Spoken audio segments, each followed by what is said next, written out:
Donc elingi koloba boye bokonzi ya nzambi pungutulendo elingi kotelema mokonzi mokili mobimba pardon ekoningana mokonzi ya nzambi pour elingi kotelema nzembo naza koyemba yangwana oyo nayembi na lingala nango tina nzambi kangala nza ya woso ya nikuka yala kakasike yalenza ombe nukungu donc elingi koloba boye bokonzi ya nzambi pungutulendo ezali kotelema mokili mobimba koningana mpe kokangwa ndenge bayindo basakani bambula na bambula basili kokangwelama mpe bokonzi na nzambe na bango sili kotelema mpe bokonzi ya nzambi pungu etelemi na nzela na biso mokili mbe kokangama me akoyala kaka sika yala nza tata nzambi pungu mondo belela sika yala mpevi ya tata umba pungutulendo sika yala molimo ya nzambi pungutulendo ekotelema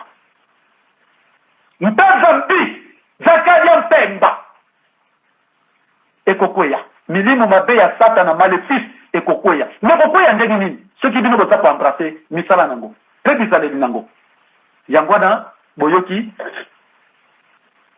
cessez de mal faire apprenez que de faire que du bien.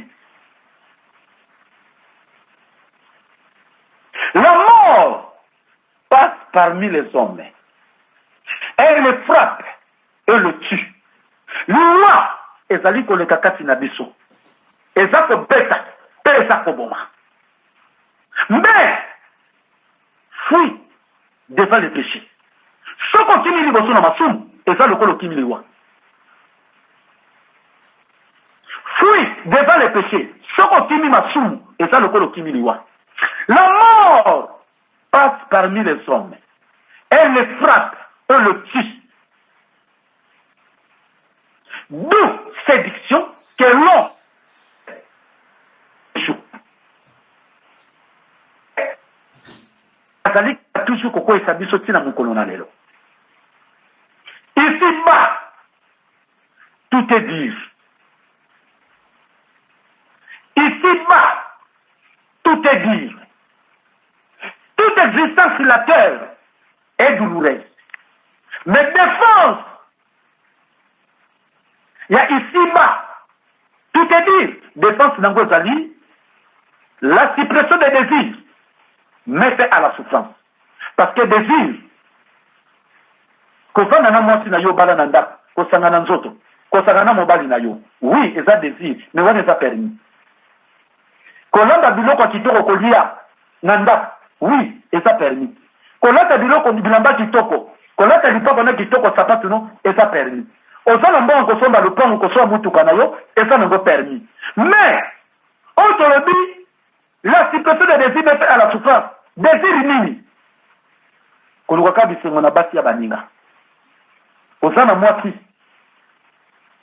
Toka ndokoluka bisengo na bilenge basi. Osana mobali, nosoka ndokopesa ntuso na mibali mususu. Oyo yoko kite, osa kwansiyo songo na ndenge ya mabe. Elamba koki kosomba na mute. Mosako linga kaka yopo swango koni kotumisa mobali. Mobali tanga kuite kosi bino conflit. Ba désir wana nde yangwana nde ya mabe. Ofandi bonamela, ba désir ya mabe yangwana.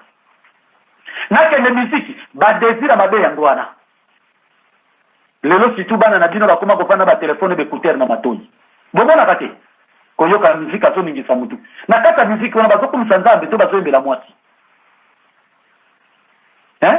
Molimo neko kende wapi? Ngape na mobile akumisaka ngai, na sope mwasi na ngai pe na kumisaka. Et c'est ça.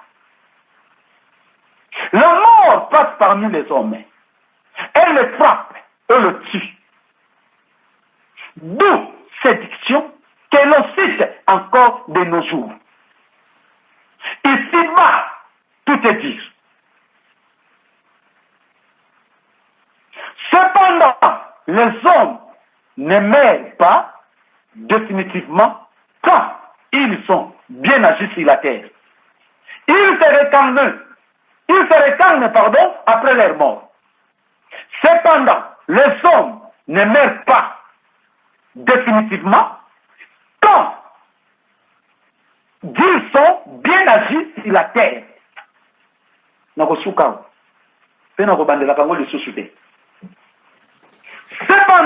les hommes ne meurent pas définitivement quand ils sont bien agis sur la terre. Donc, moto akokufa libela te soki evandeli kati na mokili ezali ya malamu. Osomona Papa Kanza lobe kosonga lisusu soko yebi te, mais à condition que agissement na biso kati na mokili ezala malamu. Agissement na nini koloba nini? Lolenge ezaleli na biso kati na mokili soki eza malamu tokokufa libela te, tokosekarne lisusu. Lobe koyeba lisusu ke ngai papa kinganji na songi, ngai mama kinganji na songi, okoyeba yango. Et c'est ça. Momoni esika konfe koti biso na nsambi pungutulendo. Molimo yo mongunya maléfice. Ayen intermédiaire. Na biso batupe na nsambi pungu. Ayen ko distraire biso. Pona biso tolanda bizaleli na ye maléfice. Toboka ya libeko ya nzambe. Pona biso na nzambe toka bwana. Yako makonyoko la biso nanga komi konyoko la mokili. Alors, à vous de juger, c'est applicable. Bon, poni misala ya maléfice, pour libi ko boka misala ya maléfice, to embrasser nzambi pungu tolendo, to sala misala nzambi pungu, to sambela ye, to kumisa ye, to sala bilembo na ye. Bon, poni nini. L'homme est responsable de ses choix. Matondo mingi. Na kombo ya Mpulu Simba. Tout on délai.